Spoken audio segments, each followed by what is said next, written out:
Cipher case से मुतालिक doctor साहब आज बड़ी डेवलपमेंट थी कि कुछ दिन के लिए रोका गया इस केस को। आपके ख्याल में ये केस किस डायरेक्शन में जा रहा है? सलमा, सच्ची बात है, मैं बिल्कुल कंफ्यूज हो गया हूँ। कैसे?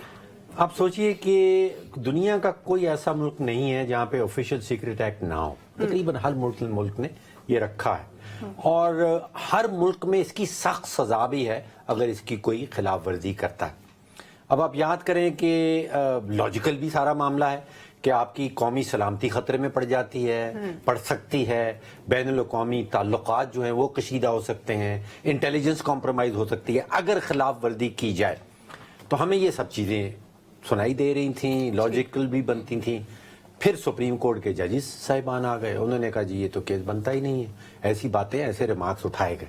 तो जो कंफ्यूजन वाला मामला आपको कह रहा था कि इतना सीरियस मामला है, हाँ। जिसमें कौमी सलामती खतरे में आ सकती थी, उसको अब सुनाई दिया जा रहा है कि जो कानूनी हलके हैं, सुप्रीम कोर्ट के कानूनी, वो कहते हैं कि यार ये तो केस कोई इसमें जान ही नहीं है। तो that had me really confused कि जहां पे आपकी कौमी सलामती खतरे में पड़ रही है, आपके ताल्लुकात आपके largest trading partner America as our largest trading partner उससे खराब हो सकते हैं, आपकी अपनी इंटेलिजेंस का जो इंफ्रास्ट्रक्चर है वो कॉम्प्रोमाइज हो सकता है, और दूसरी तरफ से हमें आवाज सुनाई देती है कि जी ये तो केस बनता ही नहीं। लेकिन डॉक्टर साहब, दूसरी तरफ इसकी एक और डायमेंशन है जो आज इस्लामाबाद हाई कोर्ट में साइबर केस के हवाले से दूसरी दफा हुक्म इम्तनाई जारी किया गया।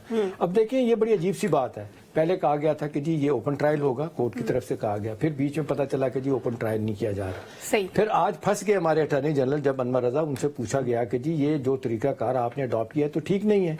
उन्हें लगा कि शायद ये सवाल सख्त पूछे जा रहे हैं। उन्हें कहा सारी बातें छोड़े, इसका मतलब है कि 9 के 9 गवाह दोबारा उनके हेयरिंग शुरू होगी। उन्होंने कहा जी हाँ दोबारा शुरू होगी।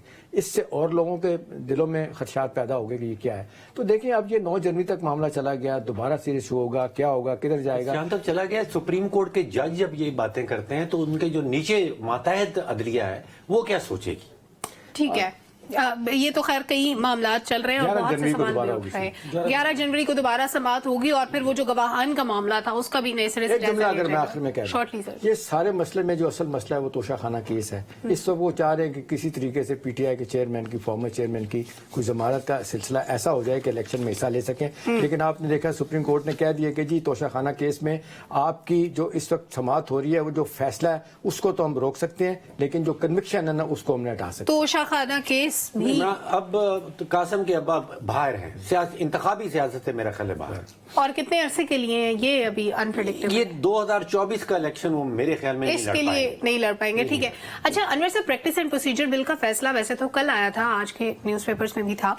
उसमें एक जो नई बात या जो एक मैटर ऑफ कंसर्न है वो ये कहा जा रहा है कि अब पार्लियामेंट रेगुलेट कर सकती है अदलिया को। इस जुमले को कैसे परसीव किया जाए? दोनों इदारे अपनी सुप्रीमेसी का दावा करते हैं, दोनों कहते हैं कि भैया हम सुप्रीम इदारे हैं, इधर कानून साजी होती है, उधर सुप्रीम कोर्ट में चैलेंज हो जाती है, फिर वो तशरीह की आड़ में मतलब वो कभी वो बिल कानून मान लिया जाता है, कभी उसमें फिर तरमीम आ जाती है, मसले मसाइल रहते हैं। तो अगर आप पार्लियामेंट की सुप्रीमेसी तस्लीम कर रहे हैं तो इसका मतलब ये है कि फिर अदलिया ने अपने हाथ से निकाल दिया ये मामला।